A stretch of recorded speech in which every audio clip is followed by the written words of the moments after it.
9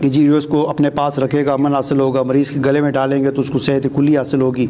اور پھر ایک نیچے ایک حدیث لکھی ہوئی ہے جو کہ بالکل یعنی میں آپ کو سناتا ہوں، آپ دیکھیں. لکھا ہوا ہے حدیث شریف میں مروی ہے کہ رسول اللہ صلی اللہ علیہ وسلم امام حسن اور امام حسین رضی اللہ تعالیٰ عنہما کے واسطے یہ والا تعویذ کیا کرتے تھے اور فرمایا کرتے تھے کہ یہ تعویذ ہمارے باپ حضرت ابراہیم اور حضرت اسماعیل اور حضرت اسحاق علیہ السلام بھی کیا کرتے تھے. جس پر جادو کا اثر ہو یا اس بیماری کے واسطے جو لا علاج ہو، چینی کے برتن میں وضو کر کے لکھے، انشاءاللہ صحت کلی حاصل ہوگی. اب یہ بالکل من گڑت بات لکھی ہوئی ہے، بالکل من گڑت حدیث لکھی ہوئی ہے کہ حضور صلی اللہ علیہ وسلم اس طرح کا نعوذ باللہ تعویذ کیا کرتے تھے. حضور صلی اللہ علیہ وسلم سے کوئی اس طرح کا نمبروں والا تعویذ اور کوئی اس طرح کے قرآن مجید کے نقش نہیں ثابت، اور نہ حضور صلی اللہ علیہ وسلم نے اب کتنی قرآن کے اندر اور قرآن کی صفحات کے اندر کتنی دیدہ دلیری کے ساتھ من گڑت حدیث لکھی ہوئی ہے کہ حضور صلی اللہ علیہ وسلم یہ تعویذ کیا کرتے تھے حضرات حسنین کے لیے، اور فرمایا کرتے تھے کہ ہمارے باپ ابراہیم علیہ السلام بھی یہ تعویذ کیا کرتے تھے، حضرت اسماعیل علیہ السلام بھی یہ تعویذ کیا کرتے تھے. یہ قرآن بورڈ کیا کر رہا ہے؟ مولانا محمد غلام سیالوی صاحب جو اس کے سربراہ ہیں، اور ان کے ماتحت بورڈ میں ہر مسلک کے علماء جو ہیں وہ شامل ہیں. دیوبند مسلک سے وفاق المدارس کے سربراہ مولانا حریف جلندری صاحب، اور اسی طرح دوسرے مسلکوں کے ہر مسلک کے لوگ اس میں شامل ہیں. تو وہ کیا کر رہے ہیں؟ ان کو کس چیز کی تنخواہیں لے رہے ہیں، یا کس چیز کی اگر تنخواہیں نہیں بھی لے رہے تو بورڈ کے اندر کس بات کے وہ اپنے نام لکھوائے ہوئے، اور کس طرح کے ان کے اجلاس ہوتے ہیں، اور کیسے وہ کام کر رہے ہیں کہ قرآن کے اندر ان کے صفحات کے اندر من گڑت حدیثیں اور من گڑت تعویذات اور من گڑت فالنامے لکھے ہوئے ہیں. اب یہ فالنامے کے حوالے سے میں آپ کو صرف قرآن مجید کی ایک آیت آپ کو سناتا ہوں. سورہ نساء ہے، اس کی آیت نمبر 51 ہے. اللہ تعالیٰ ارشاد فرماتے ہیں اعوذ باللہ من الشیطان الرجیم بسم اللہ الرحمن الرحیم الم تر الی الذین اوتوا نصیبا من الکتاب یؤمنون بالجبت والطاغوت ویقولون للذین کفروا ہؤلاء اہدی من الذین آمنوا سبیلا.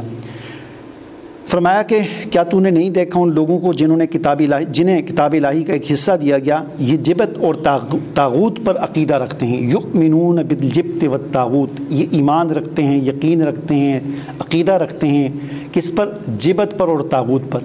جبت کیا چیز ہے؟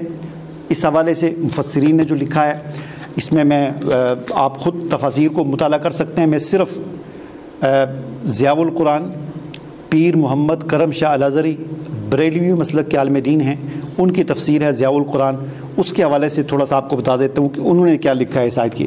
وہ فرماتے ہیں کہ جبت کہتے ہیں جادو، جوتش، رمل اور فال گیری. ٹھیک ہے. اور پھر آگے انہوں نے حدیث نقل کی ہے ابو داؤد شریف کی کہ حضور علیہ السلام نے فرمایا کہ الطرق والطیرۃ والعیافۃ من الجبت. ابو داؤد شریف کہ طرق، طیرہ اور عیافہ یہ سب جبت میں شامل ہیں. یہ چیزیں طرق کسے کہتے ہیں؟ کنکریاں پھینک کر فال نکالنا. ٹھیک ہے نا. کنکریاں پھینک، پہلے زمانے میں تیر پھینکا کرتے تھے کہ اگر یہاں پر لگ گیا تیر تو یہ مطلب، یہاں پر لگ گیا تو یہ مطلب. ٹھیک ہے.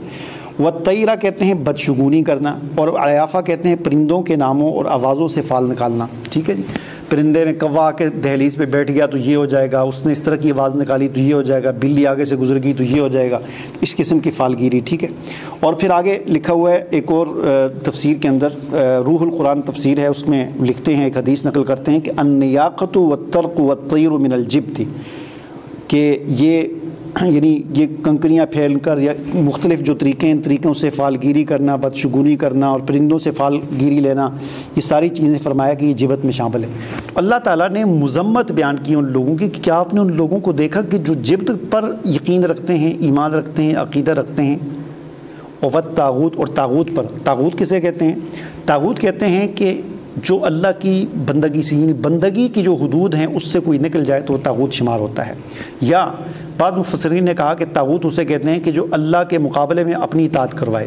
اب اپنی اطاعت چاہے وہ طاقت کے ذریعے کروائے، بالجبر کروائے، یا خواہشات کو اپیل کر کے کروائے. جیسے کہ نفس انسانی ہوتا ہے، یہ انسان کی خواہشات کو اپیل کر کے اپنی اطاعت کرواتا ہے تو یہ بھی طاغوت کہلاتا ہے.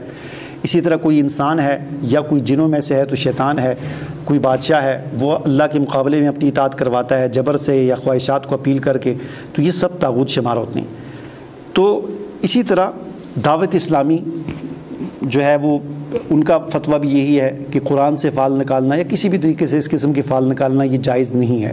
مفتی منیب الرحمان صاحب جو ہیں وہ فرماتے ہیں کہ فال نکالنا اس قسم کا قرآن سے ہو یا کسی اور چیز سے یہ جائز نہیں ہے.